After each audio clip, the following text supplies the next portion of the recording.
जी बताइए क्यों आप इतने एक्साइटेड हो रही हैं? एक्साइटमेंट इसलिए कि देखिए म्यूजिक से मुझे बड़ा लगाव है। बिल्कुल। और सुर ताल से सजे जो अल्फाज होते हैं जब वो नगमों में ढल कर हमारी समाज से टकराते हैं, वाह वाह वाह वाह, मतलब अंदाजा लगाएं कि वो म्यूजिक की बात होती है तो अल्फाज की अदायगी भी कैसी हो जाती है। तो उसके बाद जो है आप मतलब खो जाते हैं। हाँ। और अच्छा म्यूजिक जो है वो कहा जाता है, वैसे तो कहते हैं कि म्यूजिक रूह की ग़िज़ा है, लेकिन अच्छा म्यूजिक जो है वो आपको किसी भी डिप्रेशन से, किसी ऐसी कैफियत में जब आप गुस्से में हो, आपका मूड अच्छा करने के लिए अच्छा म्यूजिक बड़ा जरूरी है। बिल्कुल। और ये जो म्यूजिक वाली जो फील्ड है पाकिस्तान में, आप देखते हैं तो पाकिस्तान का जो पॉप म्यूजिक है उसमें बहुत सारे ऐसे नाम हमारे सामने आए कि जिन्होंने बड़ा ज़बरदस्त काम किया और उन्होंने दिल पर अपना नक्श छोड़ा है। और ख़ास तौर पर वो जो 90s वाला एरा था, हाँ। उस एरा के कुछ नाम तो ऐसे हैं कि जो कि लोगों को हमेशा याद हैं और हमेशा याद रहेंगे। आज हमारे साथ मौजूद हैं जी नदीम जाफरी साहब, और नदीम जाफरी साहब का नाम ही उनके म्यूज़िक को फ़ौरन आपके जहन में रिवाइव कर देता है। आपकी मुलाकात करवाएंगे और आपकी फ़ोन कॉल्स भी लेंगे, आप भी बातचीत कर सकते हैं नदीम साहब से। और थोड़ा सा अगर बैकग्राउंड हम बता दें, बाकी इनसे पूछेंगे कि कहाँ कहाँ आपने क्या क्या किया, लेकिन पीटीवी के एक शो से आगाज़ किया, ड्रामों में अदाकारी की और फिर गुलकारी, और फिर तो हम मतलब फिल्मों में भी देखा, बिल्कुल, द रेस्ट इज हिस्ट्री। नाज़रीन अस्सलाम वालेकुम, कैसे हैं आप लोग? बिल्कुल ठीक जी, ज़बरदस्त, अल्लाह का शुक्र। What a wonderful show you conducting. हम बस कोशिश कर रहे होते हैं। आते ही इम्प्रेस हो गया, इतनी सलीस खूबसूरत उर्दू बोल रही थी।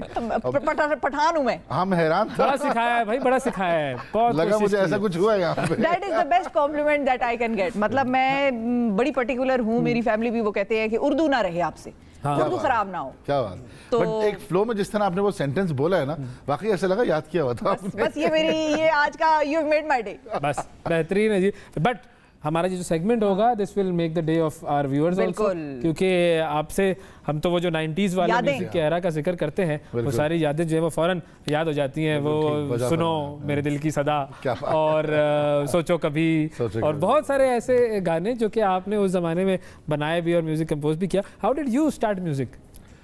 अब तो इतना वक्त गुजर गया, ये बात तो याद ही नहीं कि एग्जैक्टली प्रोफेशनली डिसीजन कब लिया, मगर ये पता है कि मुझे यही शौक था हमेशा से, और मैं हमेशा से कुछ ना कुछ बजा रहा था, कीबोर्ड, गिटार। ये keyboard basically I am a keyboardist, I am a musician, composer, keyboardist.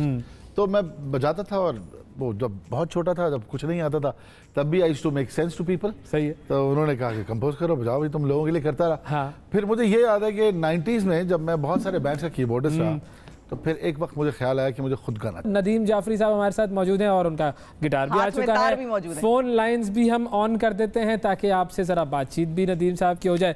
जी नदीम साहब, तो हम बात कर रहे थे कि वो जो एक आगाज़ था वो आपका पहले से बचपन में हुआ, बट देन वो जो एक 90s वाला एरा था, उसके अंदर पाकिस्तान के म्यूज़िक को ऐसा बूस्ट मिला और इतने सारे लोग अचानक से नमदार हुए। वो जो पॉप एरा था, उस एरा में आपने कैसे अपनी जगह बनाई, क्योंकि वो बड़ा टफ कंपटीशन भी था? बिल्कुल, उसकी छोटी सी तफसील है।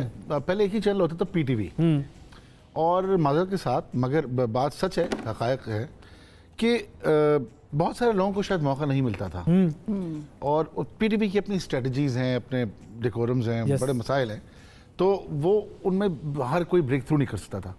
उसी दरमियान एक चैनल आया NTM, और it was supposedly private channel, और उनकी अपनी वो भी थी एडवर्टाइजिंग एजेंसीज एंड ऑल, तो वहाँ से ब्रेक मिला एक्चुअली। सही।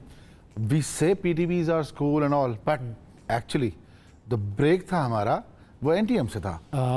हमारा प्रोग्राम शुरू हुआ था म्यूजिक चैनल के नाम से, पीटीवी पे 1989 में। वो एक हफ्ते में एक आता था, बट जो ब्रेक मिला ना, वो मिला NTM स्टार्ट होने के बाद, it became music channel charts. बिल्कुल। और वो एक रेवोल्यूशन थी।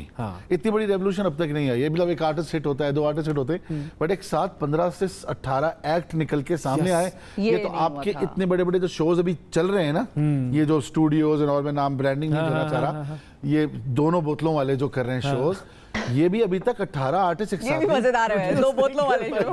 अल्लाह खैर करे, पता डोंट गेट मी रॉन्ग। तो वो लोग भी अभी तक ऐसा नहीं कर पाए। मुझे याद है मेरी लीग से मैं अकेला नहीं था, there were at least 15 to 18 acts जो हिट हुए, और हिट भी ऐसे वाले नहीं, हर चार्ट्स पे नंबर 1 पे जा रहे होते थे। बिल्कुल, यस। और उस कंपटीशन में दूसरे प्रोग्राम शुरू हुए, फिर इस्लामाबाद से, लाहौर से वीजे आता था।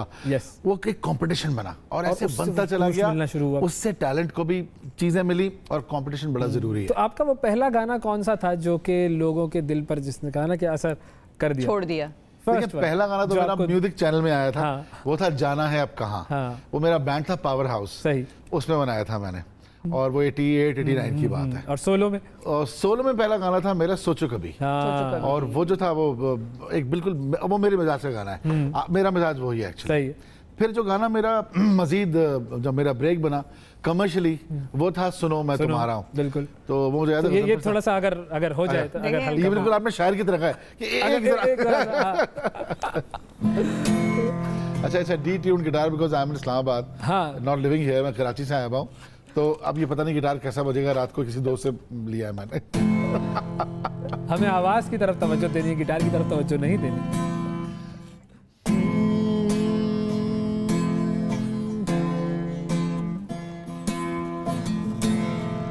सुनो मेरे दिल की सदा, देखो मेरी आंखों में है प्यार, मैं तुम्हारा हूँ हमेशा से, मैं तुम्हारा हूँ हमेशा से। देखो मेरा दिल है बेकरार, सोचो इसमें है कितना प्यार, ये तुम्हारा है हमेशा से, ये तुम्हारा है हमेशा से। वाह वाह वाह वाह, क्या बात है। गिटार बाकायदगी से, जो कहते हैं ना कि कोई आपसे गाना गाते हुए लड़ रहा हो, ये गिटार मुझसे लड़ रहा है पूरी पावर से, बिकॉज ये बस भी कर रहा है, इसकी की जो है वो भी बस कर रही है। ये भी पूरा सारा एक साइंस है ना कि इसको कैसे बिल्कुल, और ये अपनी पूरी पावर पे आज मुझसे लड़ने चाह रहा है कुछ, लेकिन हम इसे लड़ाई करने नहीं देंगे। मज़ाहमती गिटार, ये इसको चाहिए कि ये हुकूमत ज्वाइन कर ले, ऑपोजिशन ज्वाइन कर ले। इस वक्त ऑपोजिशन ने तो कहा मज़ाहमत के बाद ही मफाहमत हो। इस वक्त तो ये नून लीग का गिटार है।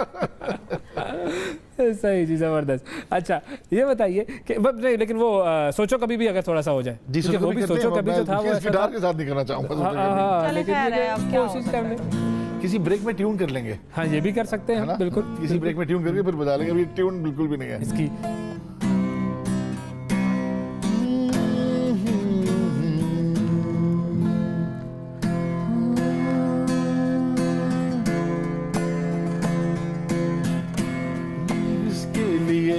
सोचा कभी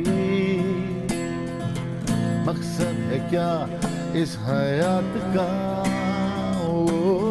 पूरे हुए हैं सब वो वादे क्या। लो है बहुत, बाद में करेंगे। हाँ, इसको हम बाद में करते हैं। एक काम करते हैं, हम एक और, चूंकि एक ऐसा इशू है कि जो कि बड़े हमारे दिल के करीब है और हम उस इशू पर बहुत ज़्यादा बात भी कर रहे हैं, और आर्टिस्ट बहुत ज़्यादा बड़ा किरदार है। बिल्कुल बिल्कुल, एक मुश्किल सूरत हाल है। वो सूरत हाल ये है कि हमारे यहाँ पर आजकल आपने देखा होगा कि न्यूज़ में बहुत सारे ऐसे केसेस हमारे सामने आ रहे हैं जिसमें बच्चों के साथ ज्यादती हो रही। और ये जो सोचो कभी है ना, कभी हम भी बोल रहे थे कि सोचना पड़ेगा, हमें उन चीज़ों के बारे में बात करनी पड़ेगी। और वो ऐसी चीज़ है कि जिसके अंदर हम रोज़ाना बात कर रहे हैं और लोगों के इनपुट भी ले रहे हैं, और हम चाह रहे हैं कि उसके ऊपर बात हो, क्योंकि हमने अपने बच्चों को प्रोटेक्ट करना है। बिल्कुल। और मैं मुझे लगा कि शायद मुझे बुलाया भी आज के दिन इसलिए गया है क्योंकि मैं बच्चों का बड़ा लंबरदार हूँ। बिल्कुल। और मैं तकरीबन 15 से 20 शोज़ करता हूँ, कर चुका हूँ, और अभी भी कर रहा हूँ बच्चों के लिए शोज़। PTV से भी जारी है वो शो। मुझे ऐसा लगता है कि ज़िंदगी में हमने अगर सबसे बड़ी कोई बर्बादी करनी है ना किसी कौम की, तो उसके बच्चों के साथ ज्यादतियां शुरू कर देना वेरी इंपॉर्टेंट। और वो कल आपका वैसे ही आज भी जाएगा और कल भी जाएगा, मुस्तकबिल तबाह। और हम बड़ी क्या कहते हैं उसको कि गैर दानिस्तगी से सोचे समझे बगैर कि हम अपने मुस्तकबिल के साथ क्या कर रहे हैं, हम और भी तरीके से इसको रुइन कर रहे हैं। बिल्कुल ऐसे हाँ ये चीजें हो रही हैं, हाँ, और उनको होने दो वैसे। तो हम एक काम करते हैं, हम छोटा सा ब्रेक लेते हैं, ब्रेक के बाद वापस आएंगे तो हम इस चीज़ पर भी थोड़ी सी बात करेंगे, क्योंकि ज़ाहिर है जब तक हम लोगों के सामने ये बात नहीं करेंगे, हाँ, उस वक्त तक लोगों के अंदर वो जज्बा, वो सोच, वो पैदा नहीं होगा। मीडिया का काम ही है कि वो एक मोमेंटम पैदा करे, मीडिया का पॉजिटिव काम है। बिल्कुल सर। फाइनली जाते जाते हमारे प्रोग्राम के आखिरी लम्हात हैं। एक तो ये कि वो जो आप एक एकेडमी चला रहे हैं बच्चों के हवाले से, उसका ज़रूर बताइए, और फिर एक कुछ इस मुनीर साहब को इस्तेमाल में लास्ट मिनट है हमारे पास, आखिरी मिनट है। चले सही, बिल्कुल। आपको याद है मुनीर एक्चुअली कहाँ से आ रहे हैं? मुनीर, शुक्रिया मुनीर कहते हैं। चलिए, ये तो मैं क्या कह रहा, आप क्या पूछ? एकेडमी एक इवेंचुअली जब एनर्जी पॉजिटिव हो और फोकस अच्छा हो तो चीज़ें खुद ब खुद, वो थर्ड लॉ ऑफ न्यूटन है गालिबन, जी, बिल्कुल, वो किसी फिल्म में भी उसको डायलॉग में इस्तेमाल किया शाहरुख खान ने कि जब मैंने तुम्हें पाने की कोशिश की है तो कायनात के जर्रे जर्रे ने मुझे, ये फैक्ट है, ये एक्चुअली ये रिसर्च है। और हमारी रिलीजन भी ये कहता है कि अपनी फोकस जो है ना और ईमान, अपना फेथ पक्का रखो, उसमें डाउट ना आए, तो जो भी करना है वो आप कर सकते हैं। तो मैं वो पीटीवी पे एक शो करता हूँ जूनियर स्टार्स नदीम जाफरी के साथ, उसमें जब पीटीवी ऑडिशन अनाउंस करता है तो मुल्क के हर शहर से बच्चे आते हैं, उसमें बड़े डिसअपॉइंट भी होते हैं बच्चे, और कुछ लोग ज़ाहिर है अफोर्ड नहीं कर सकते, तो वो बच्चे जो फेल हो जाते थे ऑडिशंस में, मैं उनको लेके बैठ जाता था और उनको सिखाता था। इस तरह वो एकेडमी जो है वो एक बन गई, और फिर जीएमपीटीवी ने मुझे कहा भाई ये आप ले लें, आपके लिए हमारा स्टूडियो हॉल हाजिर है, वहाँ पर मैं फीस भी ले ला, बच्चों को एक्टिंग, म्यूजिक और गाना सिखाता हूँ।